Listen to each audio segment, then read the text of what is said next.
Marwar bulletin देखने वाले सभी दर्शकों को चंद्रमोहन कल्ला का नमस्कार, राम राम ने खम्मा गणिसा। आज के समाचारों में जोधपुर राजघराने का राजनीति से बड़ा संबंध रहा है, लेकिन महाराजा हनुमंत सिंह और राजमाता कृष्णा कुमारी के बाद में चुनाव लड़ने के लिए मैदान में कोई नहीं उतरा, लेकिन पूर्व नरेश गज सिंह जी ने राज्यसभा का सदस्य बनकर के दिल्ली के संसद में जरूर बैठे थे। वे भारतीय जनता पार्टी द्वारा राज्यसभा के सदस्य मनोनीत किए गए थे, जबकि एक बार वे भारत के एम्बेसडर भी रह चुके हैं। बात राजघराने की आज इसलिए कि जोधपुर की महारानी हेमलता राजे बाबा रामदेव के दर्शन के लिए पद यात्रा को निकली। वे 180 किलोमीटर पैदल चल कर के राजस्थान और देश की खुशहाली के लिए बाबा के दरबार में दंडोत करने गई थी। रामदेवरा से जोधपुर तक का मार्ग मारवाड़ रियासत का बड़ा हिस्सा हुआ करता था और तब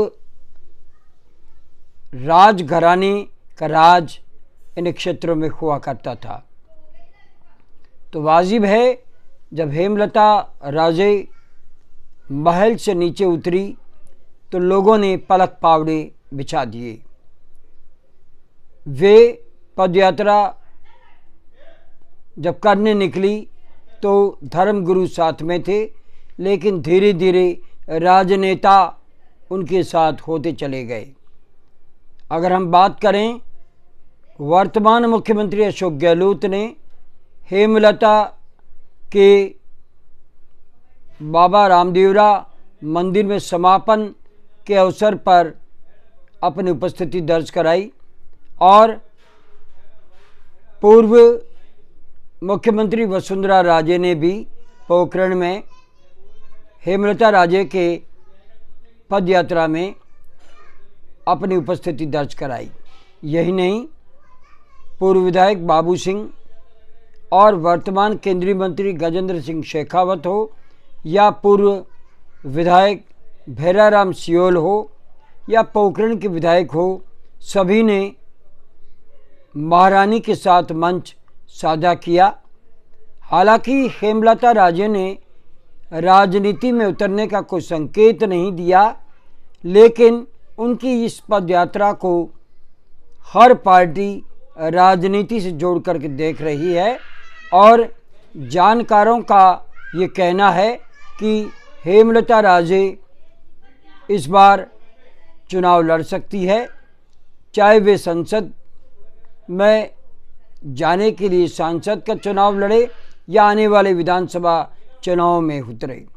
बताया तो यहाँ तक जा रहा है कि हेमलता विधानसभा चुनाव में जोधपुर शहर सीट से उतरने का मानस बना रही है। हालांकि राजघराने ने इसको लेकर के चुप्पी साध रखी है, ना तो उन्होंने इसका खंडन किया है और ना ही ये कहा है कि वे चुनाव लड़ेंगे। अगर हम बात करें महाराजा हनुमंत सिंह की, तो उन्होंने पहले विधानसभा चुनाव में जोधपुर में जयनारायण व्यास के सामने चुनाव लड़ा था और लोगों ने उनके इस नारे को कबूल किया कि मैं था सु दूर नहीं, और महाराजा को खोल कर के वोट दिए। ये अलग बात है कि चुनाव परिणाम से पहले ही महाराजा हनुमंत सिंह का हवाई दुर्घटना में अकाल मृत्यु हो गई। उसके बाद में महारानी राजमाता कृष्णा कुमारी लोकसभा चुनाव में जोधपुर सीट से उतरी और जब वे महल से उतरी तो उनके सामने कांग्रेस के प्रत्याशी बलवंत सिंह कछवा थे, लेकिन लोगों ने ये कहा कि राजघरानेरी धरियाणी कद कद मारे सामने आवे और बलवंत तो अपनो टाबर है। इस तरह से एक माहौल बना और राजमाता कृष्णा कुमारी चुनाव जीत करके दिल्ली पहुंची और 5 साल तक वे सांसद रही, लेकिन इसके बाद में उन्होंने वापस चुनाव नहीं लड़ा। उसके बाद में पूर्व नरेश गज सिंह को भारतीय जनता पार्टी ने अटल बिहारी वाजपेयी की सरकार के समय राज्यसभा का सांसद बना करके दिल्ली भेजा था और उसके बाद में वे देश के राजदूत के रूप में भी काम कर चुके हैं। लेकिन राजनीति से उनका संबंध न होते हुए भी राजघराना राजनीति में किसी न किसी रूप से जुड़ा रहा। हिमाचल प्रदेश में ब्याही गई चंद्रेश कुमारी जब जोधपुर आई और लोकसभा चुनाव में उतरी तो उन्होंने जसवंत सिंह बिश्नोई को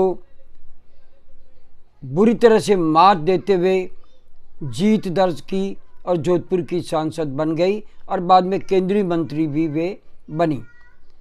चंद्रेश कुमारी जब दूसरा चुनाव लड़ने आई तो राजघराने की तरफ से उन्हें जो सपोर्ट मिलना चाहिए था नहीं मिला, जबकि भारतीय जनता पार्टी से ताल्लुक़ रखते हुए भी, चूँकि राज्यसभा में भारतीय जनता पार्टी ने गज सिंह को भेजा था, बावजूद इसके अपनी बहन के लिए पहली बार वे हर जगह अपनी उपस्थिति दर्ज करवाने गए और कहा 22 खड़ी है, इन्हें वोट दो।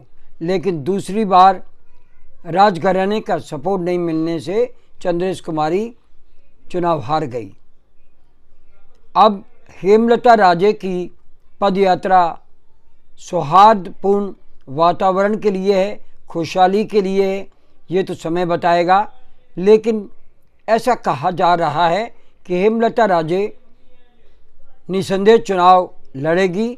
अब वे लोकसभा का चुनाव लड़ती है या विधानसभा का चुनाव, चूँकि भारतीय जनता पार्टी के नेता हो चाहे कांग्रेस के नेता हो, हेमलता के इस कार्यक्रम में शिरकत करने आए तो अभी ये कहा नहीं जा सकता कि वे किस पार्टी से चुनाव लड़ेगी या निर्दलीय के रूप में चुनाव लड़ेगी।